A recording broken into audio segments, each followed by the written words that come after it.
అలా రాయితేత్తరా బయటికి రా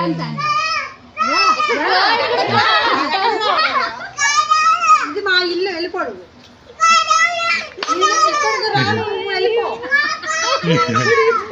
అటుపో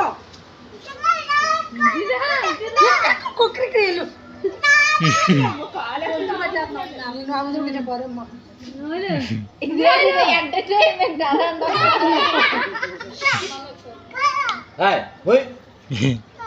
ఇక్కడికి రా ఏడిది